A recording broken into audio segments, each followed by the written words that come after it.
Good morning! Good morning! Magandang umaga, tanghali at gabi. Gusto ko lang pong bigyan po ng reaction po mga kalingap. Ito pong live ni Erwin TV na may mga nag-comment din po na below the belt. Grabe naman kayo magsalita. Huwag naman ganon. Ang tanong ko sa inyo, mayroon bang masamang ginawa si Beyonce sa inyo? Siguro wala naman Huwag naman masyadong tirapalan kung mag-comment kayo. Ito naman si Erwin, binasa niya po yung mga comment po ninyo. Grabe naman kayo. Ito ang video po mga kaibigan, no?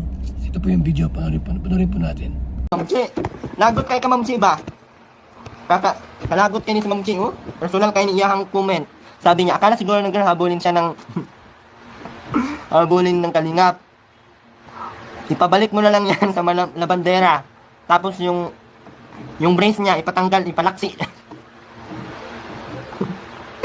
Pabunlot pa tayo mga bubong. Bira naman yung ganun. Respect. Huwag naman masyadong brutal pag mag-comment doon sa dalaga po natin. Beyonce ko po. Love na love ko po yan. Huwag naman kayo masyadong kirapal. Bakit? Ano bang problema ni Beyonce sa inyo? Meron ba siya nang gawang hindi maganda sa inyo at ginaganyan po siya? Wala naman siguro, di ba? Ano bang nagawa ni Beyonce po sa inyo? Meron ba? Huwag naman kayo masyadong brutal. Para hindi kayo tao magsalita. Pati siya, bunlutan po nato yung mga bubong. Usa-usahan ako, bubunlot gid ko, oy, magsaka gid ko atong saka gid ko atong taas. Bunluton gid ako tong usa-usa yung mga bubong, aron gid mga usno na ilang balay. Isa pa itong si Erwin, pambihirang Bisaya. Grabe kayong huwag kayo makialam dyan. Bakit magagalit kayo kay Beyonce? Ano bang nagawa ng dalaga sa inyo? Para bagang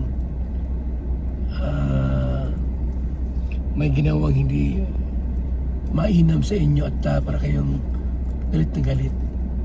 Huwag naman pong ganoon. Respetuhin po natin. Mahiya naman kayo sa ginagawa nyo. Bata yung binubuling nyo. Nakapal ng mukha nyo. Bata yung binubuling nyo. Bata pala yun. Gusto man utin. Bata pa rin ang gustong utin. Pag gusto na tayo utin, dili na bata. Kay mukha naman na ubutin na bata na. Dili na siya bata na. Kay gusto naman na siya ubutin na. Ang bihira ito si Erwin. Ano yun? Ba, umayos kayo? Ano yung pakialaman niyang alaga ko at ang bihira kayo talaga naman. Respetuhin niyo po ang bawat isa.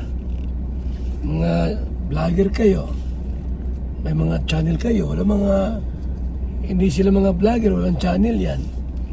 Bakit pagka kayo po ay magsalita ay sobra-sobra? Ano bang ginawa ni Beyonce sa inyo? Mayroon ba? Sinaktan ba kayo? Minura ba kayo? Pinahiya ba kayo? Inaway ba kayo? Hindi naman, di ba?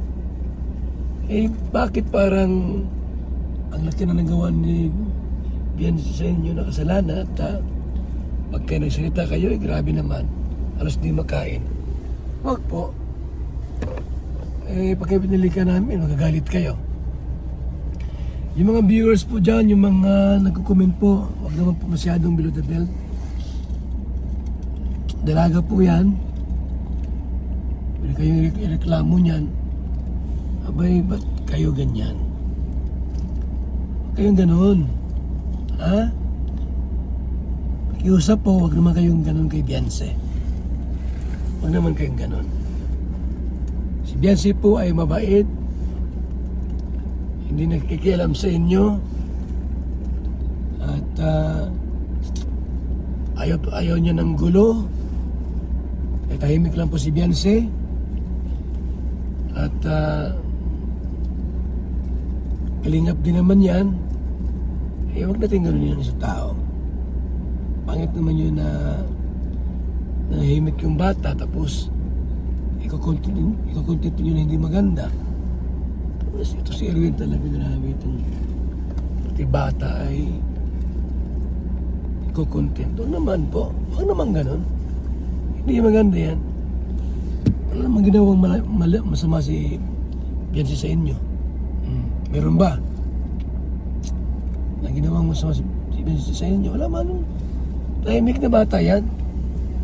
Naman yan mga bagay na dapat yung kagalit sa bata eh. Kung ang nangyari ay kalabuan sila ni Ido eh. Ganun talaga, walang forever. Walang forever. May mga bagay po na hindi napagkasunduan. Abay, unawain natin. Grabe naman kayo mag-ano. Maganda yan. So, ito na po muna mga kaibigan ha. Pasensya na kayo kung may mga vlogger na ganito. Na masyadong ano. So pamilya po ni Biancy, pasensya na po kayo. Yan lang po muna mga kalingap. Babay muna. Buhay, God bless. Doon naman po sa tanong niyo po, Kuya Bal, na kung ayaw ko na po talaga sa love team na EDSI. Opo, buo na po talaga yung decision ko. Hindi na po talaga ako magbabalik sa love team po namin na EDSI. Alam po yan, alam na po ni Kuya Rob kung ano po talaga yung dahilan. Hindi lang po dahil sa mga basta yun po, ayoko lang po kasi may mabash pa po yung tao, kaya siguro sana po respetuhin na lang po natin yung yung naging desisyon ko po naming dalawa sa pagkawala po ng love team ng EDSI.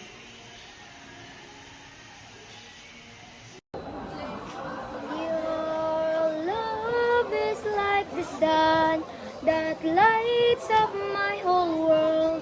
I feel the warmth inside. Your love is like a river that flows down through my veins. I feel the chill inside. Your love. Your love is like the sun that lights up my whole world. I feel the warmth inside. Jewel D combines 3 powerful nutrients: vitamin C, zinc, and vitamin D, 3-in-1 capsule. Vitamin C and zinc help strengthen your immune system, while vitamin D3 supports immune balance and strong bones. Just 1 capsule a day helps support your body's natural defenses. Jewel D Daily, immune support made simple. Guys, uminom po kayo ng VSM Kalingap Kape. Ang kaping may puso, masarap, papalakas at nagpapatigas ng buto-buto.